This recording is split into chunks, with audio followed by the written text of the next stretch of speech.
విజయవాడను వరద వీళ్లేదు. రోజులు గడుస్తున్నా జలదిగ్బంధంలోనే ఉంది నగరం. బుడమేరు తెచ్చిన విషాదం నుంచి తేరుకోవడానికి ఇంకా సమయం పట్టేలా ఉంది. కృష్ణానది శాంతిస్తే నగరంలోని నీటిని లాగే అవకాశం ఉంది.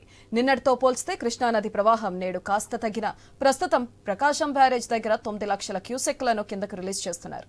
ఇంకా వేగంగా కృష్ణానది ప్రవాహం తగ్గితే బెజవాడకు కొంత ఊరట దక్కే అవకాశం ఉంది. ఇంకోవైపు వరద సహాయ చర్యలు ఇంకా పుంజుకున్నాయి. డ్రోన్ల సాయంతోనూ ఆహారం అందిస్తున్నారు. రంగంలోకి హెలికాప్టర్లు కూడా రావడంతో బాధితులకు ఆహారం అందజేయడం స్పీడ్ అందుకుంది. అలాగే ముంపు ప్రాంతాల నుంచి ప్రజల తరలింపు కొనసాగుతుంది. ప్రస్తుతం ప్రభుత్వంతో పాటు యంత్రాంగం ఫోకస్ అంతా బాధితులకు ఆహారం అందజేయడం, వారిని ఆదుకోవడంపైనే ఉంది. సీఎం చంద్రబాబు సహా మంత్రులు, ఎమ్మెల్యేలు మొత్తం విజయవాడలోనే ఉన్నారు. స్వయంగా సహాయ కార్యక్రమాలను పర్యవేక్షిస్తున్నారు.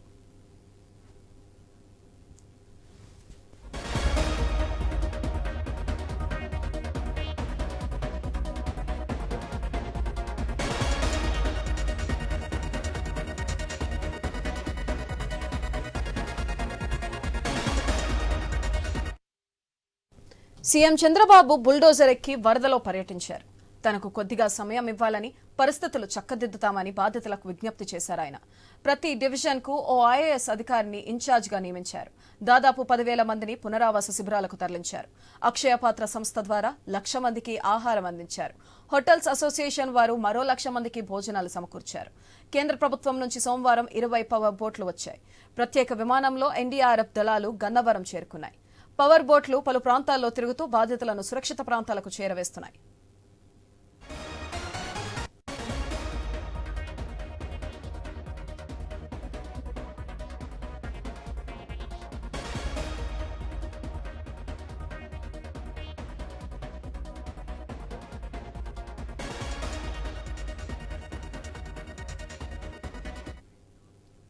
కరకట్ట లోపల వ్యవసాయ, ఉద్యాన పంటలన్నీ దెబ్బతిన్నాయి. ఒకటి చేతికొచ్చే పరిస్థితి లేదు. అరటి, కంద, పసుపు, చామ, కూరగాయ పంటలన్నీ నీట మునిగాయి.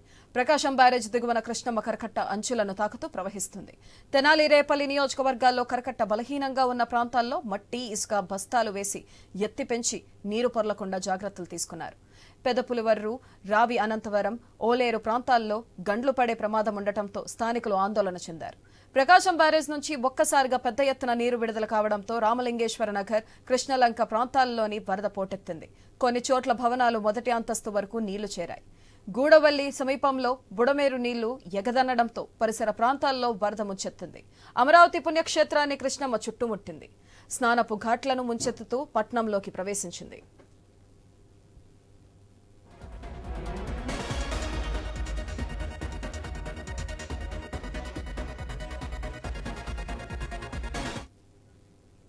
బుడమేరు ఉధృతికి నీట మునిగిన సింగ్ నగర్ ప్రాంతంలో వరద కష్టాలు కొనసాగుతున్నాయి. 5-6 అడుగులు ఎత్తున నీరు నిలవడంతో స్థానికులు బయటకు రాలేకపోయారు.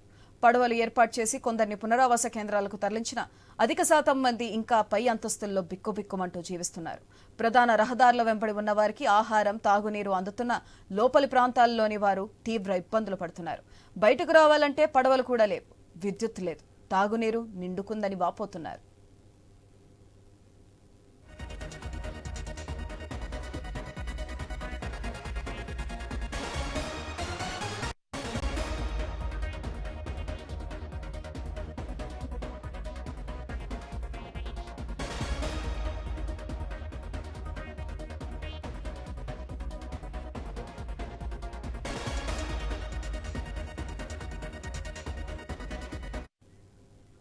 బాధితుల్లో ఎక్కువ మందికి సురక్షితంగా ఆహారాన్ని అందించేందుకు డ్రోన్లను వినియోగించారు. మునిగిన ప్రాంతాలు, బహుళ అంతస్తుల భవనాలపైకి డ్రోన్ల ద్వారా ఆహార ప్యాకెట్లు పంపించారు. డ్రోన్ల ద్వారా 8 నుంచి 10 కిలోల బరువున్న ఆహారం, మందులు, తాగునీటిని సరఫరా చేస్తున్నారు.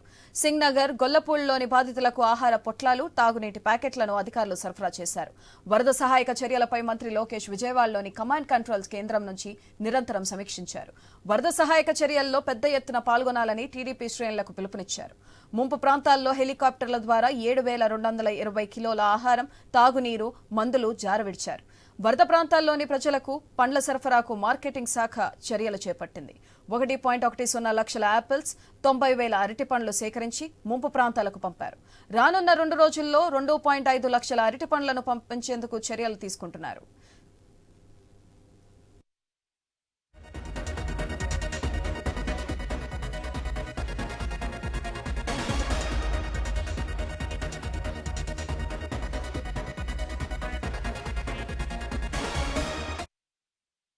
ప్రకాశం బ్యారేజీలో ఇసుక బోట్లు ఢీకొట్టడంతో దెబ్బతిన 60వ పిల్లర్ మరమ్మతులపై సర్కార్ ఫోకస్ పెట్టింది.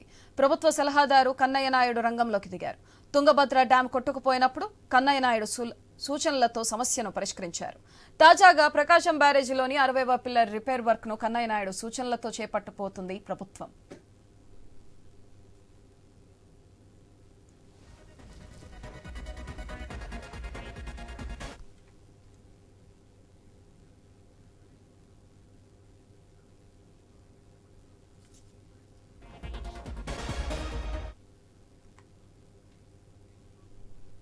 విజయవాడను వరద వీళ్లేదు. రోజులు గడుస్తున్నా జలదిగ్బంధంలోనే ఉంది నగరం. బుడమేరు తెచ్చిన విషాదం ఇంకా తేరుకోవడానికి ఇంకా సమయం పట్టేలా ఉంది. దీనిపై మరింత సమాచారం మా ప్రతినిధి హరీష్ ఫోన్ లైన్ ద్వారా అందిస్తారు. హరీష్, చెప్పండి, విజయవాడలో వరద ఉధృతి ఎలా ఉంది? అలాగే ప్రకాశం బ్యారేజ్ దగ్గర ప్రస్తుతం పరిస్థితి ఏంటి? బ్యారేజీ వద్ద వరద నీటి ఉధృతి కొనసాగుతుంది. 9 లక్షల పైచీలకు ఫ్లడ్ వాటర్ బ్యారేజీ నుంచి దిగువకి విడుదల చేస్తున్నారు. ప్రధానంగా చూసుకుంటే కనుక 67, 68, 69 గేట్లు, అంటే మొత్తం ప్రకాశం బ్యారేజీకి 70 గేట్లు ఉన్నాయి. ఆ 70 గేట్లకు సంబంధించి 72 గేట్లలో 70 గేట్లకు సంబంధించినంత వరకు కూడా నీటిని దిగువకు విడుదల చేస్తున్నారు.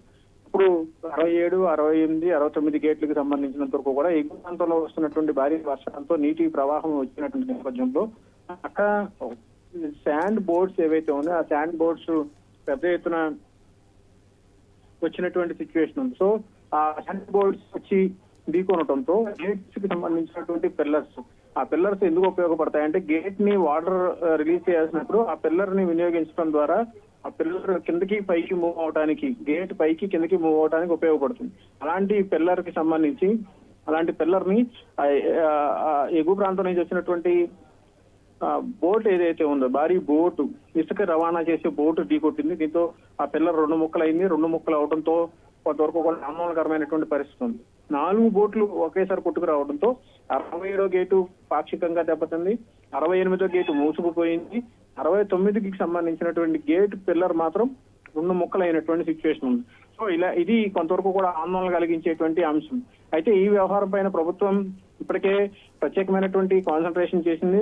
ఇరిగేషన్ మంత్రి నిమ్మల రామానాయుడు, అదేవిధంగా ప్రభుత్వ సలహాదారుగా నియమితులైనటువంటి కన్నయ్య నాయుడు కూడా పిల్లర్ కి సంబంధించినటువంటి సిచ్యువేషన్ ని పరిశీలించారు.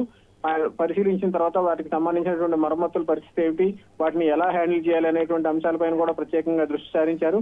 ఇలా వరుసగా జరుగుతున్నటువంటి ఘటనకు సంబంధించి ఎప్పటికప్పుడు అధికార యంత్రాంగం అప్రమత్తమైంది. ఇక పైనుంచి ఎగువ ప్రాంతం నుంచి మళ్ళీ ఇలాంటి బోట్లు ఏమన్నా కొట్టుకొచ్చేటువంటి ఛాన్స్ ఉందా అనే దానిపైన డ్రోన్స్ ని ఉపయోగించి కూడా వాటర్ సంబంధించినటువంటి ఫ్లోటింగ్ ని పరిశీలించినటువంటి సిచ్యువేషన్ మనం చూసాము. సో ఇప్పుడు ఈ గేట్లకు సంబంధించినటువంటి నిర్మాణానికి పునర్నిర్మాణానికి సంబంధించి అవసరమైనటువంటి చర్యలు ఇప్పుడే చేపట్టేటువంటి అవకాశం అయితే మనకు కనిపించట్లేదు. ఎందుకంటే నిరంతరం ఫ్లోటింగ్ ఉంటుంది. 12 అడుగుల నీటి మట్టం మెయింటైన్ చేయాల్సినటువంటి సిచ్యువేషన్ ఉంటుంది. ఈ 3 గేట్లకు సంబంధించి ప్రభావాన్ని పూర్తిగా మార్పులు చేర్పులు చేయాలంటే కనుక ఎగువ ప్రాంతంలో ఈ 3 గేట్లకు సంబంధించినంత వరకు కూడా కొంచెం అప్ స్ట్రీమ్స్ లో ఒక తాత్కాలికమైనటువంటి గేట్స్ ని ఏర్పాటు చేసుకోవాలి. ఆ గేట్స్ ఏర్పాటు చేయడం ద్వారా కొంతవరకు కూడా ఆ వాటర్ సంబంధించినటువంటి రెగ్యులేషన్ ఏదైతే ఉంటుందో ఆ రెగ్యులేషన్ ని చేయాల్సినటువంటి సిచ్యువేషన్ ఉంటుంది. ఆ రెగ్యులేషన్ చేసిన తర్వాత మాత్రమే తిరిగి మళ్ళీ కొత్త పిల్లర్ ని ఏర్పాటు చేసి గేట్ ని తిరిగి యథాస్థానంలో ఏర్పాటు చేయాల్సి ఉంటుంది. సో ఇంత తతంగం ఉంది కాబట్టి దీనిపైన ఇప్పుడు ఫ్లడ్ వాటర్ కి సంబంధించి ఈ 3 గేట్ల మీద ఉండాల్సినటువంటి వరదకు సంబంధించినటువంటి తీవ్రత ఏదైతే ఉందో ఆ తీవ్రత మిగిలిన గేట్స్ మీద, అంటే ఫ్లోటింగ్ బాగుంది కాబట్టి ఆ గేట్స్ కి సంబంధించి ఆ ఫ్లోని వాటర్ వచ్చేటువంటి ఫోర్స్ ని డైవర్ట్ చేయడానికి ఎలాంటి అవకాశం ఉంటుంది అనేది కూడా పరిశీలించారు. ఇక తర్వాత వీటిపైన ఎలాంటి స్టాండ్ ఉంటుంది, ఎలాంటి టెక్నికల్ సపోర్ట్ తో దీన్ని పునర్నిర్మించాలి అనేటువంటి అంశాలను కూడా ఇంకా పరిశీలించాల్సినటువంటి సిచ్యువేషన్ అయితే మనకి కనిపిస్తుంది. ఇలా వరుసగా 3 గేట్లకి సంబంధించినటువంటి ప్రమాదం ఏర్పడటంతో కొంతవరకు కూడా పరిస్థితి ఆందోళనకరంగా మారిందనే చెప్పుకుంటున్నారు. దీనిపైన ఎలాంటి స్టాండ్ ఉంటుంది, ఎలాంటి సిచ్యువేషన్ ఉంటుంది అనేది కూడా కొంతవరకు ఆందోళనకరమైనటువంటి పరిస్థితి కనిపిస్తుంది. ఇలా జరిగినటువంటి ఘటనకు సంబంధించినటువంటి అంశాలను కూడా అధికార యంత్రాంగం పరిశీలిస్తున్నారు. వీటిని ఎలాంటి సిచ్యువేషన్స్ లో హ్యాండిల్ చేయాలి, 3 గేట్లు పైన పడేటువంటి వాటర్ ఫోర్స్ ని మిగిలిన వాటికి డైవర్ట్ చేసేటువంటి క్రమంలో ఆ ఫోర్స్ లో మిగిలిన గేట్స్ కి ఏమైనా కొంతవరకు ఇబ్బంది ఉండేటువంటి అవకాశం ఉంటుందా లేదా అనేది కూడా స్టడీ చేశారు. వీటిని కంట్రోల్ చేయడానికి మాత్రం వాటర్ కి సంబంధించినటువంటి ఫ్లోటింగ్ పూర్తి స్థాయిలో తగ్గితే గానీ మరింత మరమ్మతులు చేయడానికి అవకాశం ఉండేటువంటి అవకాశం అయితే లేదని చెప్పి కూడా ఇప్పటికే ఇరిగేషన్ అధికారులు భావిస్తున్నారు. Right, thank you Prashanth.